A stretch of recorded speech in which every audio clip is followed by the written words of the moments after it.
Coming up on today's episode of the Salesman Podcast. Yeah, so we shouldn't be sending emails out saying this is what my product does. We should have emails out saying these are the kind of problems that we solve.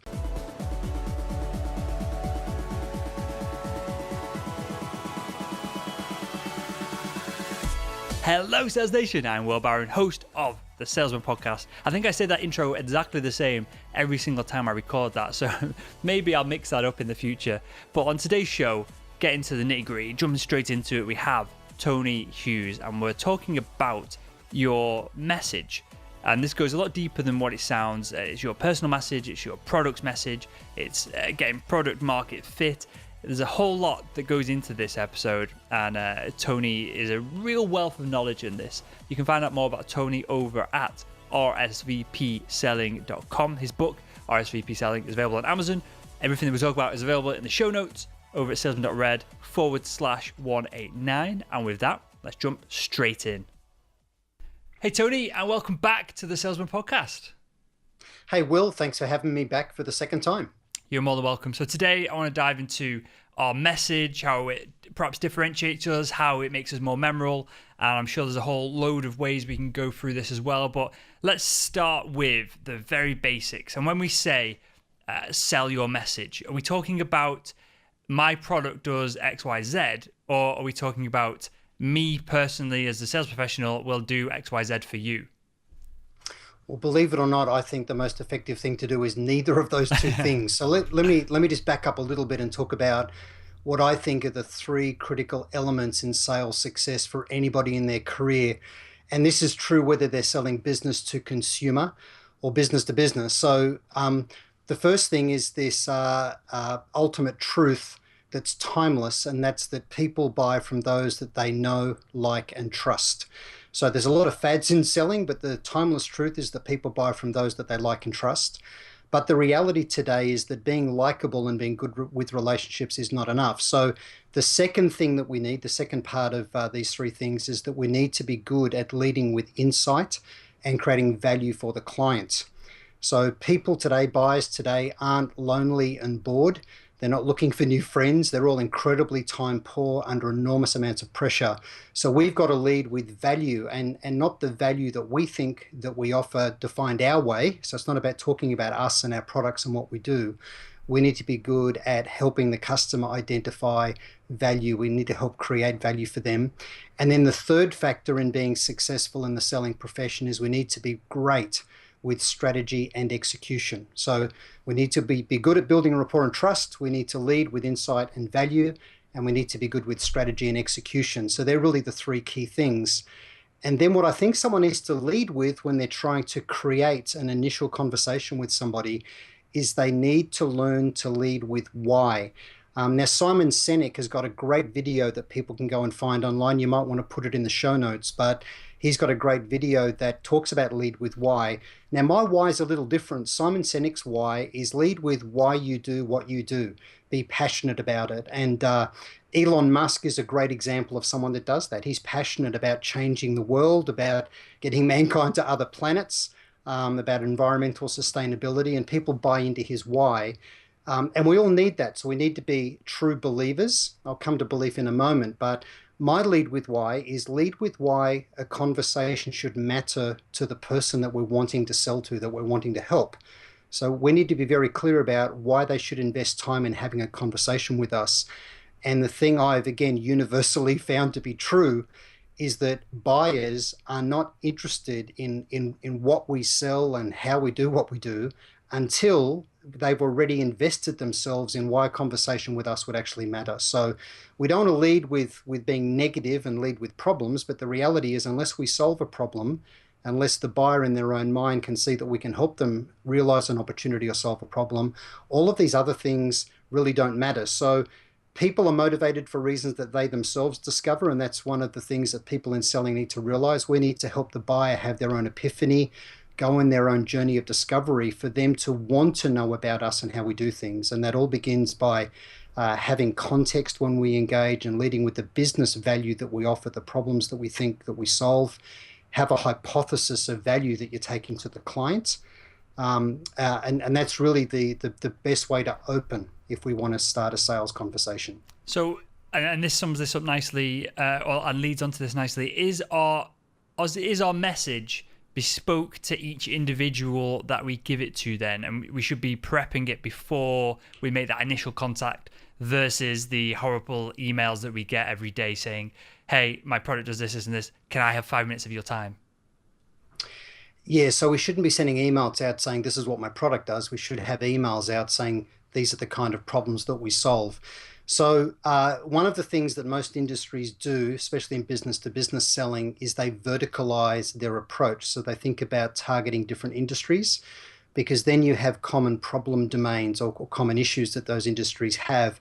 And you've got a way of framing, for want of a better word, your solution. I don't like the word solution selling because when you're a hammer, everything looks like a nail. So I see lots of salespeople running around saying, I've got a solution, I've got a solution. But the reality is only the customer is qualified to define a solution. Only the customer is qualified to actually attribute or ascribe value to something.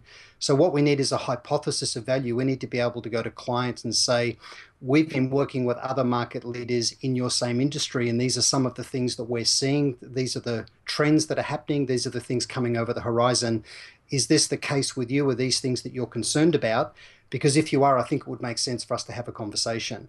And that will draw the person to you. We want to attract and engage people. We want to move away from this old world paradigm of selling, which is to interrupt people and then push our message at them. So that's really my view. And let's get really practical here for a second. How does this message look in the real world? Say you were calling someone or you're emailing someone. What would this message? Does it have a DNA? Does it have a makeup? Is there a structure to it very specifically, or does it just massively depend on the prospect themselves? Well, the message can be pretty much the same. I actually do a lot of work with clients to help them create value messaging, is what I call it. So I don't like the term elevated pitch. Nobody likes anything thrown at them. So I had some exposure to a brilliant lady in California called Teresa Lena Stevens, who does some great work on helping people create an elevated pitch. But she talks about the concept of really hooking people and reeling them in. So it's a fishing metaphor rather than a baseball or a cricket metaphor where you're pitching or throwing something at somebody. But you'll have a common framework. And I think last time we talked, I think I mentioned, to give this conversation some context or an example, I was in the customer relationship management software industry for years. So, for example, I would teach our channel partners and people in our own corporation that I was working with to move away from talking about the features and functions of our product and how we deploy, but to instead talk about the problem domains that we help people resolve. So, in the customer relationship management sphere, you would lead a conversation by talking about things like customer experience or supporting the buyer's journey or becoming a customer-centric organization, supporting customer lifecycle, reducing customer churn, improving forecast accuracy. So you talk about things that are common problems, and you'd maybe lead with an insight that no organization has any chance of being truly customer-centric and delivering good customer experience unless they've got a single source of the truth about the interactions with their clients and potential clients. So you'd lead with that kind of conversation, and that conversation goes down a path that leads to someone needing customer relationship management software. But in the research that's been done by Corporate Executive Board in the last 4 or 5 years, one of the things, and they're not alone, there's been Forrester and Gartner and others have uncovered this same thing, but the way we sell is more important than what we sell. So buyers will feel a desire to want to deal with somebody who first educated them and provided some insights. So if we can help anchor the customer's business case, and the reason that's so important is that 25% of business-to-business deals that get lost. So these are qualified opportunities in people's CRM systems that are in their pipeline or forecasts. And again, I stress people believe they're qualified opportunities. A quarter of those get lost to just client apathy or do nothing or the status quo. The customer ends up doing nothing. So if we want to deal with that competitor, we need to get really good at leading with why and making sure we're solving an important person for somebody, solving an important problem for somebody and anchoring the business case. So leading with the why might be the answer to this question, but how do we hook people then? How do we get that? Because of course, if you don't hook them, the rest of it is non-existent. It doesn't matter. So are there any tactics to have a impact, might be the word I'm looking for here, to deepen that impact and go from perhaps, I've got my why, it's going to be useful for them, to something that they read it and they stop, and they stops them in their tracks, and they give you massive attention, which is clearly what's lacking in the space at the moment. Yeah, that's really good. So there's a couple of things here that really matter. The first thing is we need to do our research. So if we've done our research, and then we can lead with an insight. So typically, again, and I'll talk about business to consumer in a moment, but typically in business to business, every potential buyer that we would want to engage with, they don't want information from us about our product or service. As much as sellers tend to feel that they're strongly differentiated in what they offer, what the research says is that in the eyes of the buyer, most of the sellers look pretty much the same. So again, it's the way that we engage that's going to make the difference. So if we've done our research and then lead with some kind of insight about their industry, so every buyer is interested in what's going on in their industry. They're interested in the trends. They're interested in what competitors are doing. Now, I'm not suggesting that a seller should go and divulge information about one of their clients who happens to be a competitor to their potential prospect, because that buyer would go, hang on, if I share any information with you, you're going to take that to my competitor, right? But interestingly also, some industries look to other industries as examples of what they can do as best practice. And just to give you an example from down here in Australia, is the Australian economy's benefited from a massive mining boom that's gone on for several decades. And that mining boom has had a massive downturn. Now, I worked with one of my clients last year and helped them win a $112 million contract that I work with them on as deal coach. And we were selling to a global mining operation. And one of the really gratifying things is when they went and flew internationally to go and do the win review with the client, just do a bit of a debrief about why they selected us. All of the things that we put into that executive summary were the reasons that they played back to us. So, we were really validated in the research that we did. But I've been working with this company this year, and what I'm saying to them is that they're now looking at targeting the construction industry. Now, the construction industry is not going through a downturn at the moment, but it inevitably will. All of these things are cyclical. So what I'm saying to them is build an insightful conversation around what you've been doing with mining industry clients about how they've managed to trim their costs and become more efficient and enable their business to scale both up and down, depending on economic conditions, because that's a conversation that a CFO, a CEO, or a chief operating officer would really care about, and that'll earn you a conversation at a senior level. So this whole thing of lead with why, well, why would they want to have a conversation with us? It's not because of our product or service. If we talk about our product or service, we'll get delegated down to people that look at those things. So strategic selling by definition means do your research, engage early at senior levels, and start to set an agenda around the value that you can offer. And although very few of us have got anything truly unique, it's a combination of things and the fact that we help them build their business case that makes us what I call the emotional favorite within their process, even if they have to come to tender.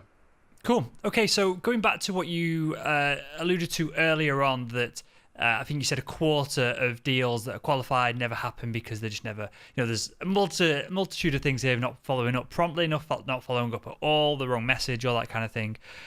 How do we make our messaging more memorable so that you can, if it's memorable enough, they're almost going to follow up with you because they want it and they're eager enough to go at it. Clearly, that's not the way that we should be treating these things, but it would be a nice position to be in, to offer so much value up front that the prospect is chasing you down to close the deal. So how do we make this more memorable? And is the way to go about that simply just to add more value, or are there other tactics? So there's a few important things here. The first thing is, I remember I talked years ago when I started to do a little bit of teaching, a very wise older teacher that was mentoring me actually said to me that when you're working with younger people, they will forget what it was that you taught them, but they'll remember you. And he said the most important thing is the way that you engage with students. And I really believe that's the case in selling as well. So we think we have all of these great taglines and phrasing and value statements that get cut through. But the reality is that people forget. And when I work with people doing sales training and mentoring, I say to them, it's really like putting a hand in a bucket of water and trying to foam the water up. What you do has great effect, but the reality is once you take your hand out of that bucket and you move away, within a minute, it's gone back to how it was. So you want them to remember you. They're not necessarily going to remember the words. So make sure that they think, wow, this person did their homework.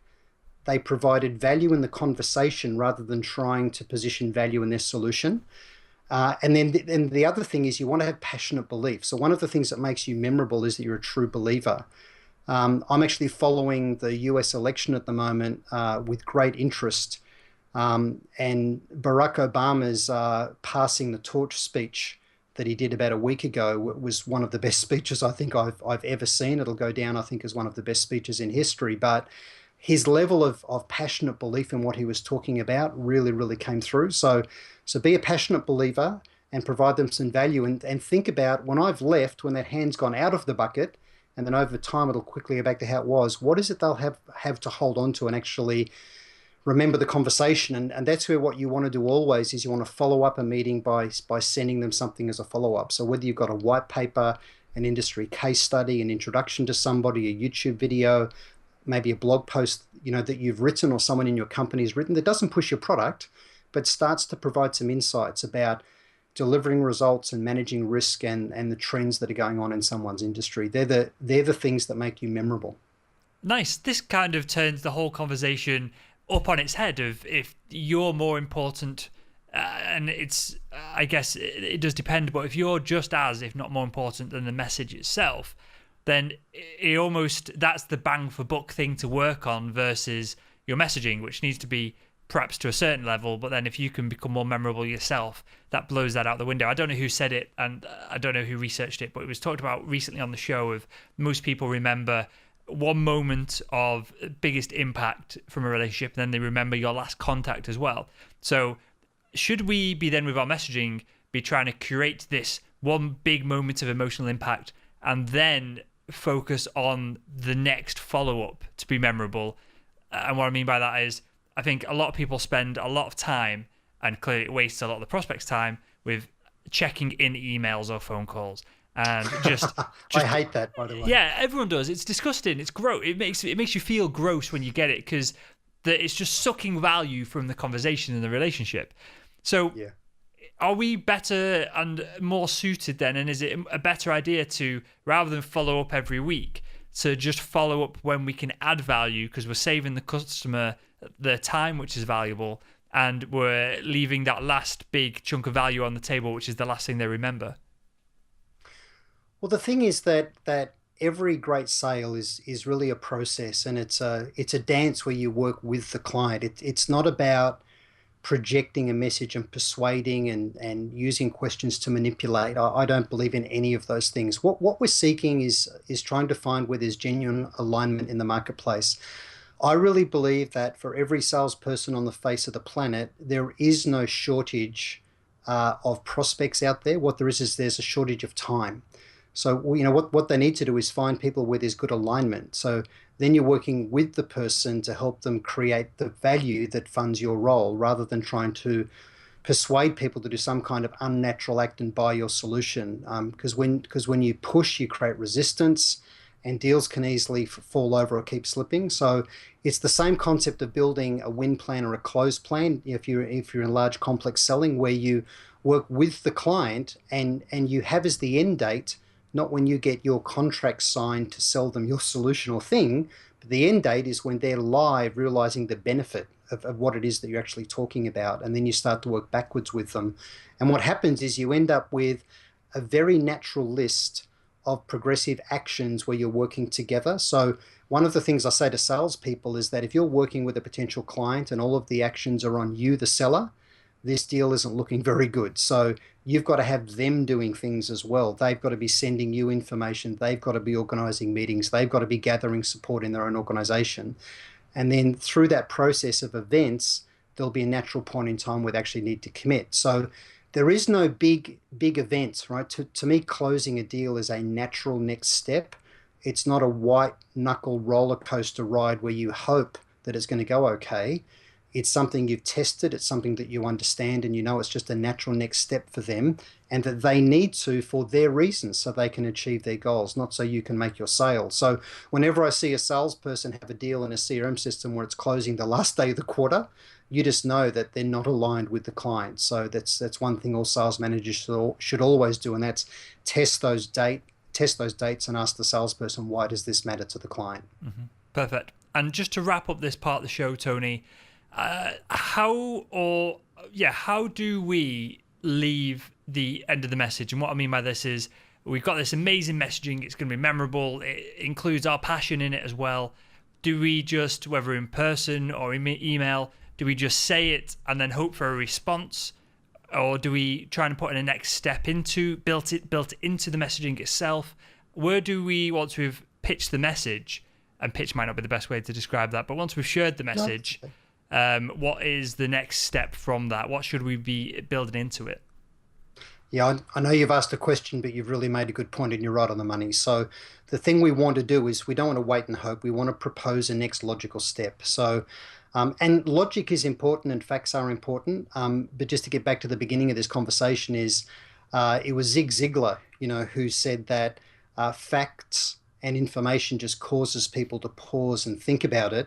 It's emotion that causes people to act. So this thing of leading with why is important, but then it's about logical next steps. So whenever we have a meeting with a client, we should be planning that call and we should be thinking about what needs to happen in this particular phone call or meeting that creates progression rather than just continuation. If you're continually meeting with the client or continually checking in with them, it's just a waste of time. It has no value for anybody. So we need to think about what's the next step here that creates progression. So we should be proposing a next step. And in my view, if you're dealing with senior people, don't do this if you're dealing with junior people, just information gatherers, people who don't make decisions. But if you're dealing with senior people, don't be afraid to let them be in control.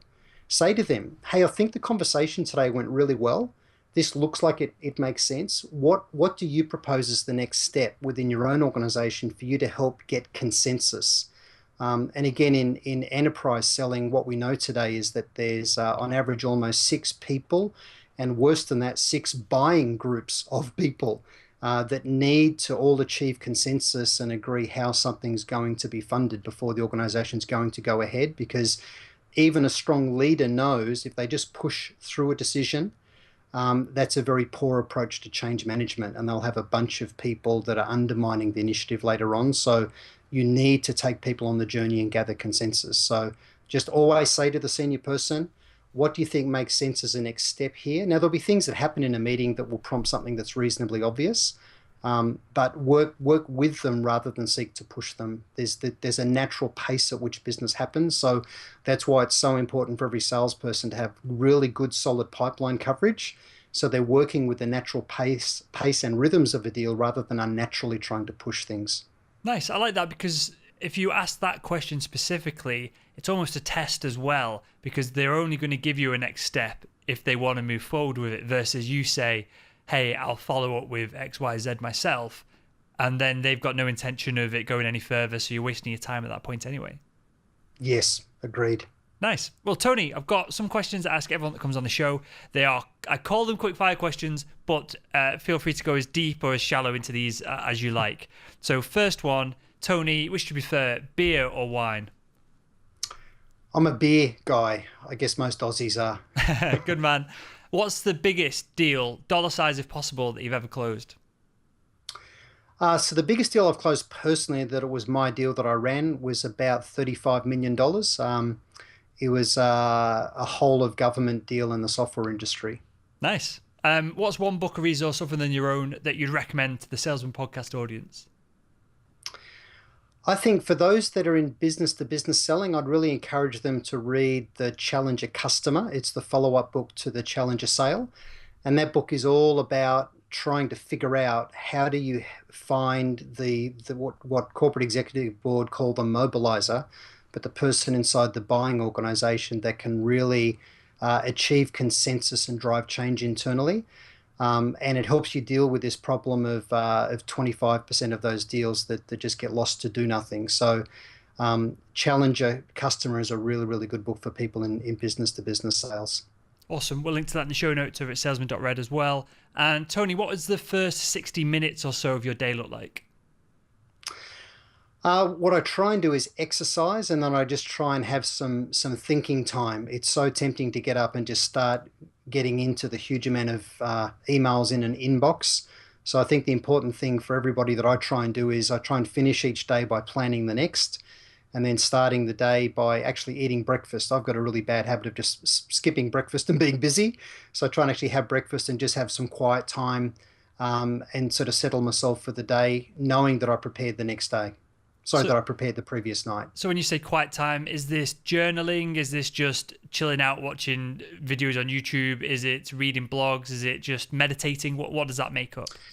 Yeah, for me, I'll either take my dog for a walk or I'll go for a ride. So my favorite sport is cycling. So, what I'll try and do is go for a ride a few times a week. But I just find when you exercise, it really helps your thinking. Nice. I appreciate that. And final one, and of course you've been on the show before, so I'm going to add a slight twist to this question that I ask everyone that comes on the show. And so, Tony, if you were physically able to sit down with every single person, listen to the show right now, the 10 to 20,000 people that are downloading it, but you can only offer them one piece of advice each. What would be the one piece of sales advice you'd give them to help them become better at selling? You have to believe in the value that you offer your client. Now, hopefully you believe strongly in the value of the solution you're selling. So that's obviously important. If you work for an employer that you don't believe in, or if you're selling a product or service that you don't believe delivers for the client, then you're being unethical. And it's a big mistake to think that you can fool people into buying when you're not a believer yourself. So you need to strongly believe in the value that you offer, both as from a product point of view, but also yourself. You need to feel that when you meet with a client, that you'll leave that meeting with them believing that that was a really good use of their time, that you provide some personal value in every single conversation, that you're unique in the integrity that you offer, the information that you've got, the insights that you have. So be a passionate, true believer in what you're doing. You can't just go through the motions in sales. What happens, Tony, and we'll end with this because you'll have a really unique insight and interesting insight to this, I'm certain. What happens if you're listening to the show now, you're selling, you're selling cars, and you know that you make, I don't even know how much car salespeople make per car, but say you make $500 per car that you sell, and you know that you are a very charismatic and you've got a lot of influence behind you, and you know you can convince most people to buy, perhaps stretch them a little bit further than what they should be stretched, and you're doing it day in, day out, and you think, well, look, if they're willing to give me their cash, then there's some of the responsibilities on them to make an informed decision as well. What do you say to that person, and why shouldn't perhaps they be doing this for the long term? What happens to them in 10 years' time when they're still trying to do this? Well, if you're selling anything to a client that they can't afford, and you know that they can't afford it, then that is being unethical. But if you're stretching somebody to divert some of their money or income from one area to another on the basis that they're going to have a wonderful experience in owning that product or service or solution, I really don't see that there's anything wrong with that, because often we're not just competing against our traditional competitors, but we're competing for share of wallet and spend with the person. So never sell anybody anything that they don't really need nor can they afford. But the buyer needs to make their own decisions. They're all grown-ups, and it's a case of actually diverting money rather than them not being able to afford something. It's priorities. Nice. I would have never thought of that angle on it, so I appreciate that, Tony. And with that, tell us a little bit about the book, and then where we can find out more about you as well, if the audience want to learn more about what you do and everything that you're doing over there.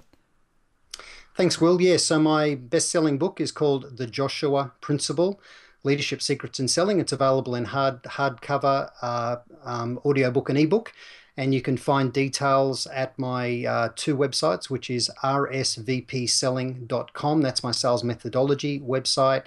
And my personal website, which is, for me, the public speaker.